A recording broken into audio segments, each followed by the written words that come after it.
Hello students. आज का हमारा टॉपिक है हेलो एरिन्स रिएक्शंस। इससे पहले हमने देखा कि जो हमारे हेलो एल्कीन्स होते हैं वो कौन कौन से रिएक्शन शो करते हैं, जिसमें हमने nucleophilic substitution reaction, elimination reaction और जो थर्ड था रिएक्शन विद मेटल्स को कवर करा है। आज से जो हमारी लेक्चर सीरीज होगी वो होगी रिएक्शंस ऑफ हेलो एरिन्स, कि हेलो एरिन्स कौन कौन से रिएक्शंस शो करते हैं। तो मेनली दो रिएक्शंस है, एक है अपना nucleophilic substitution reaction and second one is electrophilic substitution reaction. आज हम कवर करेंगे न्यूक्लियोफिलिक, नेक्स्ट लेक्चर में हम देखेंगे इलेक्ट्रोफिलिक सब्स्टिट्यूशन रिएक्शन। ठीक है, तो न्यूक्लियोफिलिक सब्स्टिट्यूशन का मतलब क्या हुआ? यही हुआ ना, सपोज हमारे पास क्या है, कोई एराइल हैलाइड है। एराइल हैलाइड का मतलब जब बेंजीन से डायरेक्टली अपना हैलोजन अटैच्ड होता है उस स्ट्रक्चर को हम बोलते हैं एराइल हैलाइड।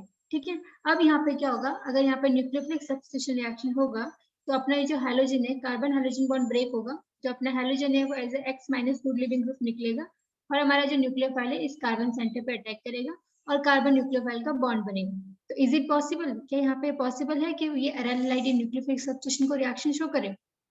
उसके लिए हमें आगे देखना पड़ेगा। ठीक है, हम देख रहे हैं nucleophilic substitution reactions in hello arenes. तो जो एराइल हैलाइड्स होते हैं वो एक्सट्रीमली लेस रिएक्टिव होते हैं towards the nucleophilic substitution reaction.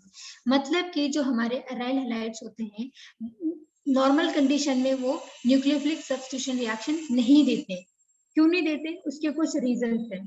पहला रीजन है रेजोनेंस इफेक्ट, दूसरा रीजन है difference in hybridization of carbon atom in the CX bond, third reason है instability of the phenyl ketene और फोर्थ रीजन है because of the possible repulsion.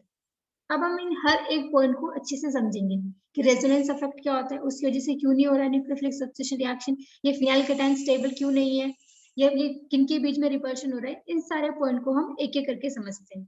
Start करते हैं हम रेजोनेंस इफेक्ट से। ठीक है, ये तुम्हारे पास क्या है, एक एराइल हैलाइड है। एग्जांपल के मैंने क्लोरोबेंजीन लिया हुआ है।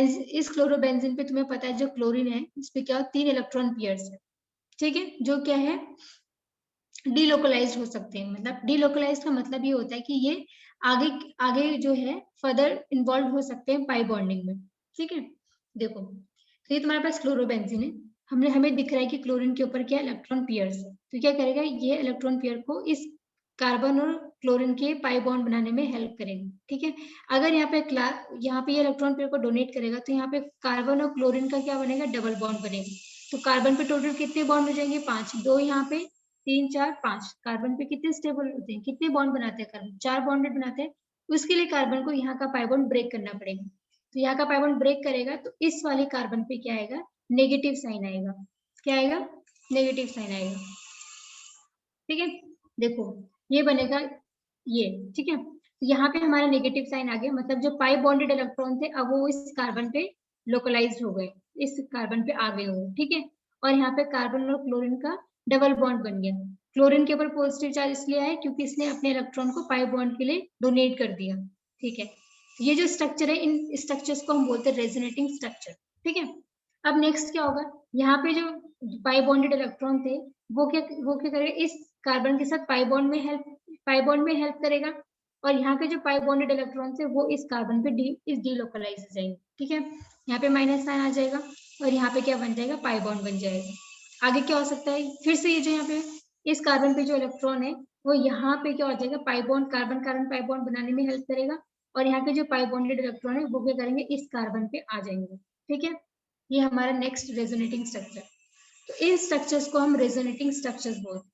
ठीक है, पहली बात तुम्हें क्या दिख रही है, ये दिख रही है कि हमें यहाँ पे कार्बन और क्लोरीन का सिंगल बॉन्ड दिख रहा है, लेकिन जब हम रेजोनेटिंग स्ट्रक्चर देखते हैं तो हमें दिख रहा है कि कार्बन और क्लोरीन का डबल बॉन्ड है। और ये डबल बॉन्ड कैसे है, पार्शियल। पार्शियल क्यों, क्योंकि इसके बाद जो स्ट्रक्चर बनेगा वो फिर से ऐसे दिखेगा। तो यहाँ पे जो डबल बॉन्ड है कार्बन और क्लोरीन के बीच वो पार्शियल डबल बॉन्ड है। कैसा बॉन्ड है, पार्शियल डबल बॉन्ड कैरेक्टर है। ठीक है, पार्शियल डबल बॉन्ड कैरेक्टर, तो उस वजह से न्यूक्लियोफिलिक सब्स्टिट्यूशन रिएक्शन क्यों नहीं हो रही है, इसलिए नहीं हो रही है क्योंकि जब हम हेलो एल्केन्स में देखते हैं तो वहां पे कार्बन और हेलोजन का सिंगल बॉन्ड होता है। ठीक है, यहाँ पे हमें दिख रहा है रेजोनेंस स्ट्रक्चर से रेजोनेंस इफेक्ट की वजह से कि कार्बन और क्लोरीन पे डबल बॉन्ड आ रहा है। अब सिंगल बॉन्ड और डबल बॉन्ड, किस बॉन्ड को ब्रेक करना आसान है, ऑफ कोर्स सिंगल बॉन्ड को ब्रेक करना आसान है। तुम एक लकड़ी तोड़ोगे या फिर 2 लकड़ी तोड़ोगे, कितनी लकड़ी एक साथ, एक लकड़ी तोड़ना आसान है या फिर एक साथ 2 लकड़ी तोड़ना आसान है? एक लकड़ी तोड़ना आसान है, ठीक है। तो अब यहाँ पे जो पार्शियल डबल बॉन्ड कैरेक्टर की वजह से इस वाले बॉन्ड को ब्रेक करना क्या हो जाता है, डिफिकल्ट हो जाता है, ठीक है। और जब तक कार्बन हाइड्रोजन का बॉन्ड ब्रेक नहीं होगा तब तक वहां पे न्यूक्लियोफिलिक सब्स्टिट्यूशन रिएक्शन नहीं होगा, ठीक है। तो इस पार्शियल डबल बॉन्ड कैरेक्टर की वजह से क्या होता है, जो बॉन्ड क्लीवेज होता है वो हेलो एरीन में डिफिकल्ट हो जाता है कंपेयर टू हेलो एल्केन, क्योंकि वहां पे कार्बन और हाइड्रोजन का सिंगल बॉन्ड होता है।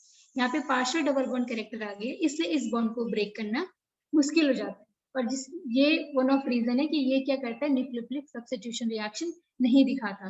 न्यूक्लियोफिलिक सब्स्टिट्यूशन रिएक्शन दिखाने के लिए कार्बन और हाइड्रोजन का बॉन्ड ब्रेक होना चाहिए, बट वो यहाँ पे नहीं हो रहा है क्योंकि यहाँ पे पार्शियल डबल कैरेक्टर आ रहा है, ठीक है। तो इसको हम बोलते हैं रेजोनेंस इफेक्ट। अब हम दूसरा देखते हैं, वो है difference in hybridization of carbon atom in CX bond. यानी कि जो हमारे कार्बन और हाइड्रोजन बॉन्ड है उसमें जो कार्बन की जो हाइब्रिडाइजेशन स्टेट है वो अलग अलग है, हेलो एरीन में अलग है और हेलो एल्केन में अलग है। इसको समझो, ये मेरे पास क्या है, ये हेलो एरीन है, ठीक है। ये जो कार्बन है जिसमें पॉइंटर से दिखा रही हूँ, ये जिस हाइड्रोजन से बॉन्डेड है, अगर मुझे इस कार्बन की हाइब्रिडाइजेशन निकालनी है तो मैं क्या करूंगी, सिग्मा बॉन्ड काउंट करूंगी, 1 2 और 3, यानी कि sp2 हाइब्रिडाइज्ड है। तो हेलो एरीन पे कार्बन की हाइब्रिडाइजेशन क्या है, sp2 है। किस कार्बन की, जिससे अपना हाइड्रोजन बॉन्ड अटैच्ड है, ठीक है। हेलो एल्कीन के केस में देखेंगे तो यहाँ पे ये कार्बन है जिससे हमारा हाइड्रोजन अटैच्ड है। मुझे इस कार्बन की हाइब्रिडाइजेशन निकालनी है तो सिग्मा बॉन्ड काउंट करूंगी 1 2 3 4, यानी हाइब्रिडाइजेशन क्या होगी, sp3 हाइब्रिडाइजेशन होगी। हेलो एरीन में sp2 हाइब्रिडाइजेशन है, हेलो एल्केन में sp3 हाइब्रिडाइजेशन है, ठीक है। अब हाइब्रिडाइजेशन है तो हाइब्रिडाइजेशन की वजह से क्या दिक्कत आ रही है न्यूक्लियोफिलिक सब्स्टिट्यूशन रिएक्शन में, उसको समझो। यहाँ पे ये देखो, एक सपोज मान लो तुम्हारे पास एक sp3 हाइब्रिडाइज कार्बन है, एक sp2 है और एक sp है, ठीक है। जब हम परसेंटेज ऑफ s करेक्टर निकालते हैं तो sp3 के केस में s करेक्टर सिर्फ 25% होता है, sp2 के केस में 33% होता है और sp के केस में 50% होता है। यानी कि सबसे ज्यादा एस करेक्टर किसके पास है, sp वाले के पास। जिस कार्बन की हाइब्रिडाइजेशन sp होती है उसका एस करेक्टर सबसे ज्यादा होता है, विच इज 50%, ठीक है। जब हम इनकी इलेक्ट्रोनेगेटिविटी वैल्यूज देखते हैं तो sp3 के केस में 2.48 है, sp2 के केस में 2.75 है और sp के केस में 3.29 है। यानी कि सबसे ज्यादा इलेक्ट्रोनेगेटिविटी कौन शो कर रहा है, sp वाला। sp के एस करेक्टर सबसे ज्यादा, इलेक्ट्रोनेगेटिविटी वैल्यू भी सबसे ज्यादा। इससे क्या आइडिया लगेगा, इससे हमें ये आइडिया लगेगा, ये sp3 हाइब्रिडाइज है, ये sp2 हाइब्रिडाइज है। तो sp3 और sp2 में से ज्यादा इलेक्ट्रोनेगेटिव कौन सा है, sp2 वाला, ठीक है। sp2 वाला ज्यादा इलेक्ट्रोनेगेटिव है कंपेयर टू sp3। वो हम यहाँ नीचे भी देख सकते हैं कि sp3 का इलेक्ट्रोनेगेटिविटी 2.48 है और sp2 के केस में 2.75। यानी कि हेलो एरीन के केस में इलेक्ट्रोनेगेटिविटी ज्यादा है कंपेयर टू अपना हेलो एल्केन। तो देखो, जिसकी इलेक्ट्रोनेगेटिविटी जितनी ज्यादा होती है यानी कि बॉन्डेड इलेक्ट्रॉन को अपनी तरफ उतने ही अच्छे से खींच के रखेगा, उतने टाइटली बाउंड करके रखेगा, ठीक है। तो हम ये कह सकते हैं कि जो इलेक्ट्रोनेगेटिविटी होती है वो डायरेक्टली प्रोपोर्शनल होती है एस करेक्टर की। जितना ज्यादा एस करेक्टर उतना ज्यादा इलेक्ट्रोनेगेटिविटी, ठीक है। और जो एस करेक्टर होता है वो डायरेक्टली किसके प्रोपोर्शनल होता है, बॉन्ड स्ट्रेंथ के। यानी कि जितना ज्यादा एस करेक्टर उतना ज्यादा इलेक्ट्रोनेगेटिविटी और उतना ही स्ट्रॉन्ग हमारा क्या होगा, बॉन्ड होगा, ठीक है। अब यहाँ पे देखो, ये sp2 कार्बन है जिसमें हमारा हाइड्रोजन बॉन्डेड है, जिस बॉन्ड को हमें ब्रेक करना है न्यूक्लियोफिलिक सब्स्टिट्यूशन के लिए। और यहाँ पे जो कार्बन है जो यहाँ पे CX है, इसकी हाइब्रिडाइजेशन sp3 है, ये sp2 ये sp3। इसकी इलेक्ट्रोनेगेटिविटी ज्यादा है यानी कि इसका s करेक्टर ज्यादा है, यानी कि यहाँ पे जो कार्बन और हाइड्रोजन का बॉन्ड होगा उसकी स्ट्रेंथ ज्यादा होगी कंपेयर टू दिस कार्बन और हाइड्रोजन। यानी कि फिर से यहाँ पे जो कार्बन और हाइड्रोजन का जो बॉन्ड ब्रेक करना होता है वो वन ऑफ रीजन है कि नहीं टूट पाता due to hybridisation, sp2 hybridization. यानी कि more electronegativity, more S character, जितना ज्यादा एस करेक्टर उतनी ज्यादा बॉन्ड स्ट्रेंथ जितनी ज्यादा उस बॉन्ड को ब्रेक करने में उतनी डिफिकल्टी होती है। तो ये सेकेंड रीजन है जिसकी वजह से हमारा जो एराइल हैलाइड है वो न्यूक्लियोफिलिक सब्स्टिट्यूशन रिएक्शन प्रीफर नहीं करता या फिर नहीं देता, वहां पे डिफिकल्ट हो जाता है जब नॉर्मल कंडीशन में, ठीक है।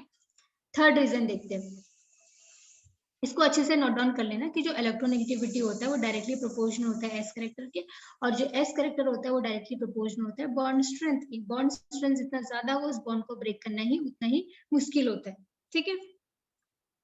अब जो थर्ड पॉइंट था हमारा वो था इंस्टेबिलिटी ऑफ फिनाइल केटाइन। इसका मतलब क्या है ये समझो। देखो, जब हम हेलो एरिन्स की बात करते हैं, अगर वहां पे फिनाइल केटाइन फॉर्म्ड होगा due to self ionization will not be stabilized by resonance. इसका मतलब क्या है, इसको यहाँ समझो। ये तुम्हारे पास क्या है, एक एराइल हैलाइड है, ठीक है। जब हम बात करते हैं न्यूक्लियोफिलिक सब्स्टिट्यूशन रिएक्शन में, हमने दो टाइप के देखे थे, एक हमने SN1 देखा था और एक हमने SN2 देखा था, वो हमने बहुत अच्छे से समझ लिया, ठीक है। तो SN1 के केस में क्या होता था, सबसे पहले अपना हैलोजन था वो जाता था और वहां पे कार्बोकेटाइन जनरेट होता था, ठीक है। तो यहाँ पे भी कार्बोकेटाइन जनरेट हो गया, हमारा हैलोजन गया, यहाँ पे कार्बोकेटाइन जनरेट हो गया। सेकेंड कंडीशन SN1 की ये थी कि जो कार्बोकेटाइन फॉर्म्ड हुआ है वो स्टेबल होना चाहिए, नहीं तो फिर SN1 नहीं होगी, ठीक है। फिनाइल पे जो ये कार्बोकेटाइन बना है ये क्या होता है, ये अनस्टेबल होता है। जब कार्बोकेटाइन ही स्टेबल नहीं है तो SN1 रिएक्शन क्या नहीं होगी, यही यहाँ पे लिखा है, ठीक है। कि in case of हेलोएरिन्स the phenyl cation, ये जो फिनाइल केटाइन यहाँ पे बनेगा जब हैलोजन जाएगा ड्यू टू सेल्फ आयनाइजेशन, ये स्टेबलाइज्ड नहीं होगा, ये रेजोनेंस से स्टेबलाइज नहीं होगा। अब जब तुम्हारा कार्बोकेटाइन स्पीसीज जो बन रही है वो स्टेबल नहीं होगी, नहीं है, तो वो नहीं बनेगी। और जब कार्बोकेटाइन ही नहीं बनेगा तो SN1 रिएक्शन नहीं होगी, ठीक है। यानी कि जो एराइल हैलाइड्स होते हैं उनमें SN1 रिएक्शन नहीं होती है, क्योंकि जो फिनाइल केटाइन होता है वो स्टेबल जनरेट नहीं होता, वो स्टेबल मॉलिक्यूल नहीं है। जो चीज स्टेबल नहीं है वो नहीं बनेगी, ठीक है। अब हम देखते हैं फोर्थ पॉइंट। फोर्थ है अपना, because of possible repulsion it is less likely for the electron rich nucleophile to approach the electron rich arene. इसका मतलब क्या है ये समझो। ये तुम्हारे पास क्या है, तुम्हारा एराइल हैलाइड है जो एक इलेक्ट्रॉन रिच स्पीसीज है, ठीक है। तुम्हारा न्यूक्लियोफाइल क्या है, न्यूक्लियोफाइल तो होता है इलेक्ट्रॉन रिच स्पीसीज है। अब एक इलेक्ट्रॉन रिच स्पीसीज पे क्या दूसरा इलेक्ट्रॉन रिच स्पीसीज आना चाहेगा, उनके बीच क्या होगा, रिपल्शन होगा। तो अब जब इस इलेक्ट्रॉन रिच स्पीसीज के साथ ये न्यूक्लियोफाइल नहीं आ सकता तो यहाँ पे न्यूक्लियोफिलिक सब्स्टिट्यूशन रिएक्शन नहीं होगा। यानी कि यहाँ पे जो ये रिपल्शन की वजह से भी एक वन ऑफ फैक्टर है जिसकी वजह से एराइल हैलाइड्स में न्यूक्लियोफिलिक सब्स्टिट्यूशन रिएक्शन नहीं होता, ठीक है। तो हमने चार रीजंस देखे जिसकी वजह से एराइल हैलाइड्स में न्यूक्लियोफिलिक सब्स्टिट्यूशन रिएक्शन नहीं होता। First one is resonance effect, जिसकी वजह से कार्बन और हैलोजन के बीच डबल बॉन्ड का पार्शियल डबल बॉन्ड कैरेक्टर आ जाता है, जिसकी वजह से उस बॉन्ड को ब्रेक करना क्या होता है, डिफिकल्ट हो जाता है। सेकेंड हमने क्या देखा, सेकेंड हमने ये देखा, हाँ सेकेंड हमने ये देखा कि हाइब्रिडाइजेशन में क्या, हाइब्रिडाइजेशन की वजह से कि जब हम हेलो एरिन्स की बात करते हैं तो वहां पे क्या होता है, sp2 हाइब्रिडाइज होता है और हेलो एल्केन्स के केस में sp3 हाइब्रिडाइज होता है। sp2 यानी कि ज्यादा s कैरेक्टर, ज्यादा इलेक्ट्रोनेगेटिविटी, ज्यादा बॉन्ड स्ट्रेंथ, तो बॉन्ड को ब्रेक करना उतना ही डिफिकल्ट। थर्ड पॉइंट हमने देखा कि जो फिनाइल, अगर तुम कहोगे कि उसमें SN1 हो सकता है तो हम SN1 करा के देखो, SN1 करा के तुम्हें जो स्पीसीज मिलेगी फिनाइल केटाइन वो क्या होती है, वो अनस्टेबल होती है, तो वहां पे वो क्या करेगा, SN1 को फेवर नहीं करेगा, ठीक है। जब हम दूसरे फोर्थ पॉइंट की बात करते हैं तो वहां पे क्या है, ये हमारा जो एराइल हैलाइड है वो एक इलेक्ट्रॉन रिच स्पीसीज है, न्यूक्लियोफाइल भी इलेक्ट्रॉन रिच स्पीसीज है। जब न्यूक्लियोफाइल इसके अप्रोच करेगा इसको रिपल्शन फील होगा, रिपल्शन फील की वजह से यहाँ पे क्या होगा, रिएक्शन नहीं होगी। तो ये चार रीजन है जिसकी वजह से हमारा हेलो एरिन्स जो होता है वो nucleophilic substitution reaction general condition में शो नहीं करता। कौन सी रिएक्शन शो करेगा फिर वो शो करेगा इलेक्ट्रोफिलिक सब्स्टिट्यूशन रिएक्शन, जो हम कल की क्लास में कवर करेंगे। Thank you.